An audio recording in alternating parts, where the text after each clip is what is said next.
Hello, everybody, and welcome back to another tier list on the story mode. Today, I'm going to be ranking all the Batman portrayals from theatrically released films. So, yes, I'm not talking about the straight to DVD films. I'm not talking about the serials way back in the 40s. I'm just talking about the versions of Batman that we've seen on the big screen. And yes, as I said in the last video where I ranked the Batman movies, this is only focusing on wide theatrical releases. So something like The Killing Joke that got released in select theaters, not focusing on that one, not focusing on anything that was selectively released or just shown on the screen once. It's got to have gotten a long theatrical run for it to qualify here.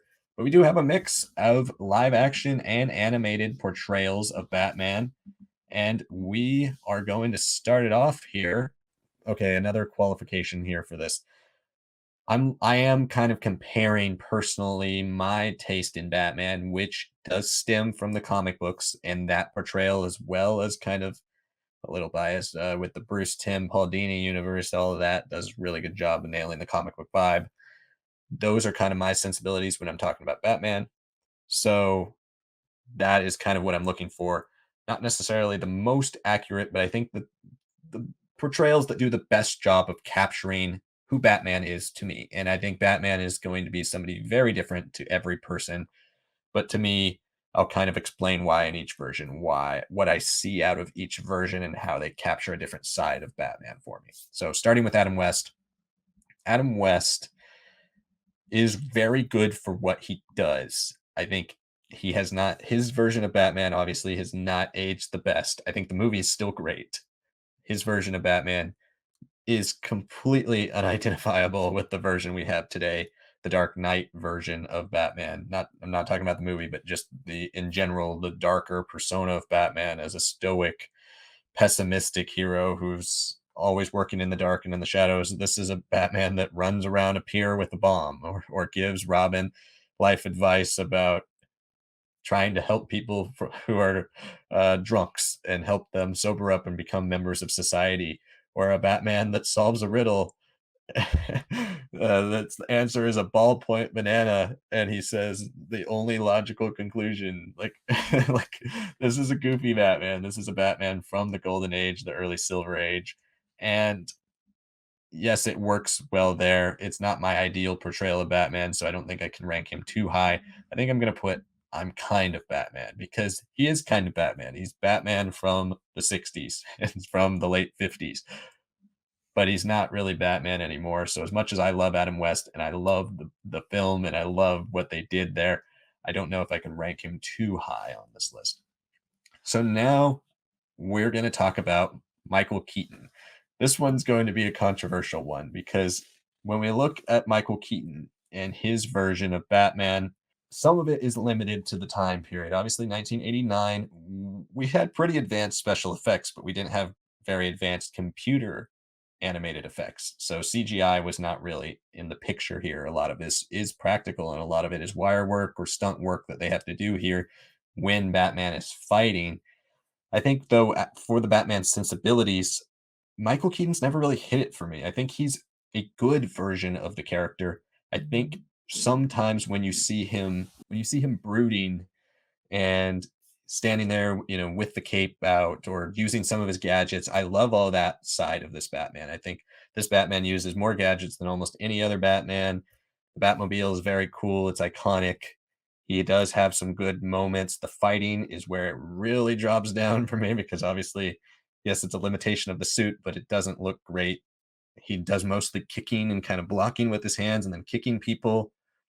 There's a lot to love about his version of Batman, but it doesn't to me, I think it's one of those things that if you grew up with it, you loved it.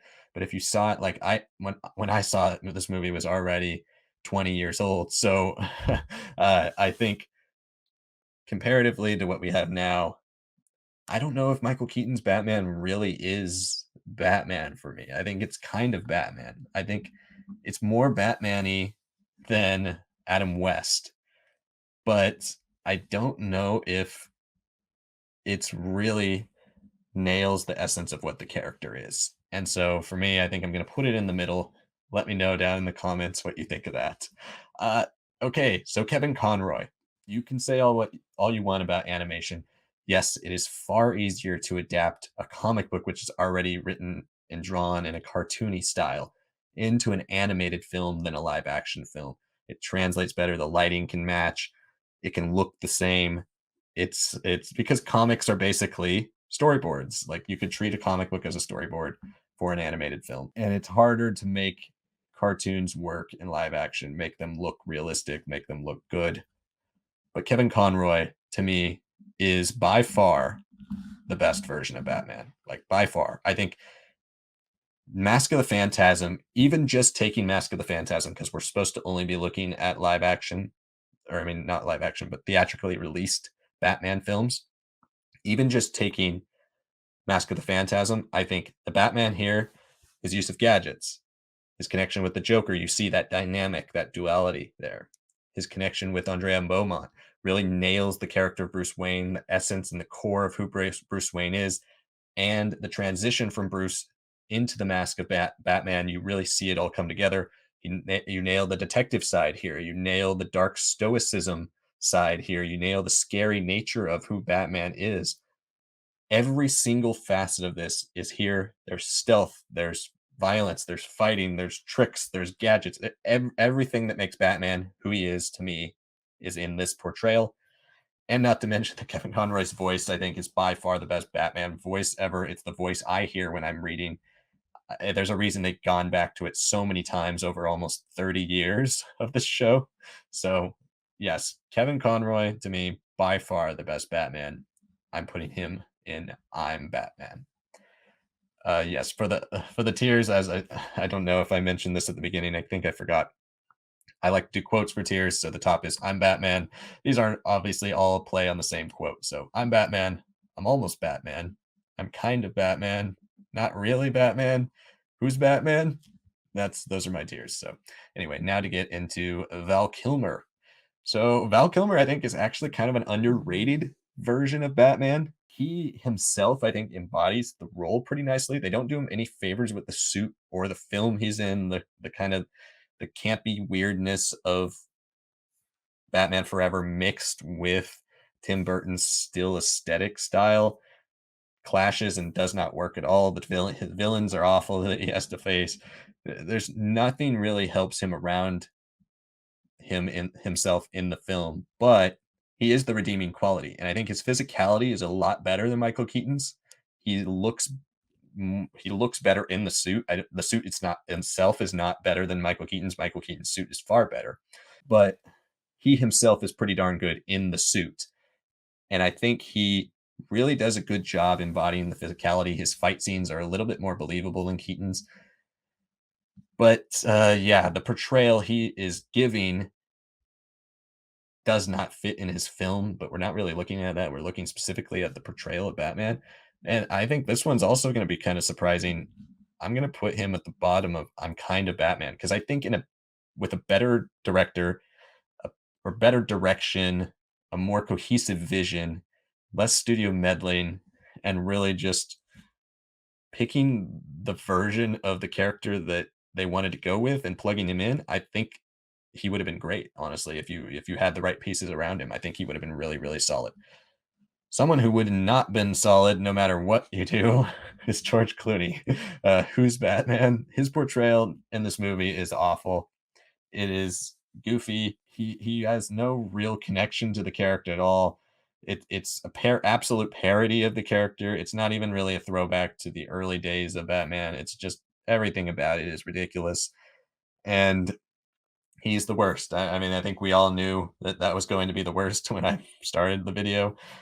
You could have probably locked that one in as the easiest guess on who's the worst. It's George Clooney. He is very, very bad, and that movie is awful. Christian Bale. So Christian Bale, I think, is right now the most complete version of Batman we've gotten in live action.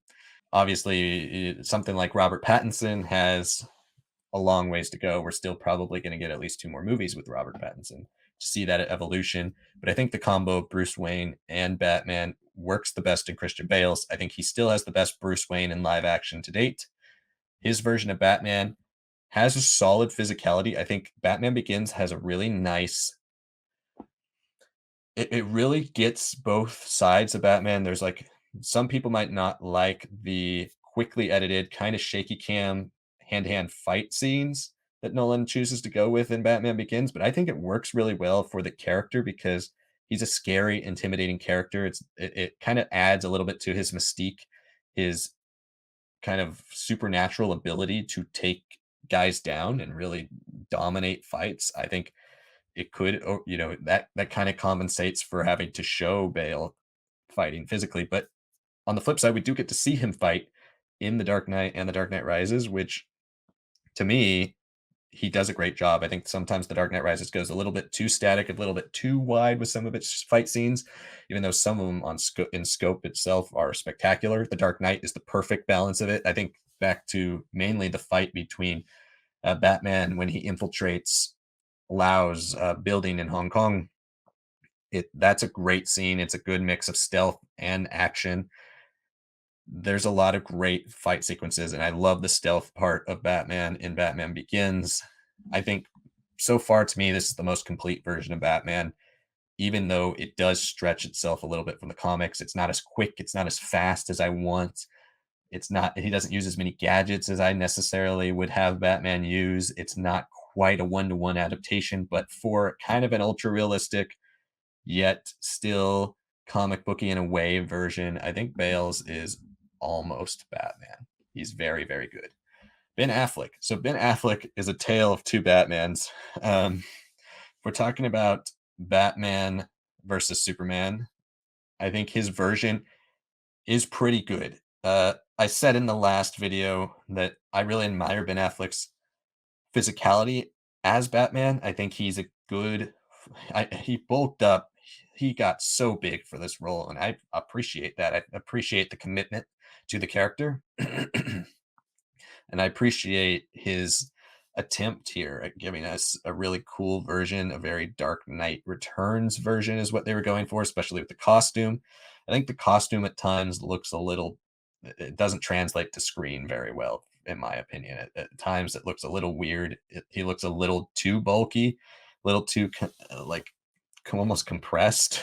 And yes, that is kind of Frank Miller's style, but it's one thing to have a comic book version of that and then translate it. I don't know necessarily if a one-to-one translation of the Dark Knight Returns suit was a great idea for film, because obviously you need to make changes to adapt to a different medium than you do when you can have any type of stylistic art style you want in comic books. But anyway, focusing on Ben Affleck himself, I have a hard time getting past what I think is the greatest Batman action scene ever, and that's his fight in the warehouse against those guys when he's trying to save Martha Kent. He uses gadgets, he uses stealth, he uses really hardcore violence, and I try to ignore the Ultimate Edition version where there's blood splatters every time he throws somebody against a wall and their head is all bloody, because that means he killed them. But I think if you look at the theatrical version, that is the best Batman fight sequence. It's the most supernatural, I would say, to where, like, I like to describe Batman's fighting in the comics as his kind of it's on another level than where Bale and Nolan, they went realistic, right? He gets punched a bunch of times. He gets beat up sometimes. You can tell he can't move completely in the suit. Ben Affleck's, they, whether it's a combination of CGI and the physical actual fighting in the stunt team, Ben Affleck's Batman moves with a speed that's more akin to the comic books, more akin to the animated shows or the video games. To me, that's the best quality about his Batman. You take Justice League, and oh my God, the Justice League version of Batman might be worse than George Clooney's. I hate the jokes that Josh Whedon gave him. There's so many awful moments of Batman in that. He's awkward, he's weird.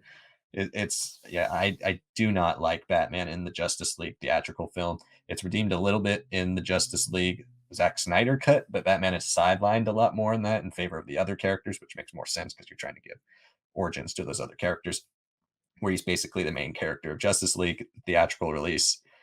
So it's a tale of two Batmans for me. And I think for me that Batman versus Superman Batman would put him all the way up here, and I'm almost Batman, I think, after Bale. But I think I'm gonna put him maybe if either to me, it could go really 50-50. I think the physicality aspect, I'll put him a little higher than Keaton. But again, the Justice League Batman is terrible, absolutely terrible. But the Batman versus Superman version, even though he kills the people and he brands people, I think that's way over the top. It doesn't really feel like Batman to me.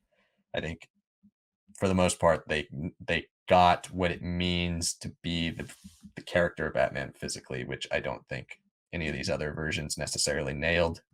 But the story aspects are what's lacking, and that's definitely why I'm not putting him in I'm Almost Batman. Lego Batman. So I think the Lego Batman is actually a very good, pretty good, like a very good representation of Batman. It's Will Arnett's version is goofy. It's meant to play as an over the top parody of Batman. It is funny, but it's funny because it embraces all the qualities that are actually there and just elevates them to 11 out of 10 instead of where they normally are. Which, yes, Batman is a bit more subdued in most versions than you see here. But I think it gets the relationship between Batman and Robin quite well. It gets the relationship between Joker quite well, Batman and Alfred quite well. And it's really the only Batman film we've seen that actually explores the larger DC universe and Batman's rogues gallery as a whole. It's a very good portrayal of Batman, honestly. And even though it's goofy, I can say it's almost Batman. I think it's a pretty good version. I don't have too many complaints about it.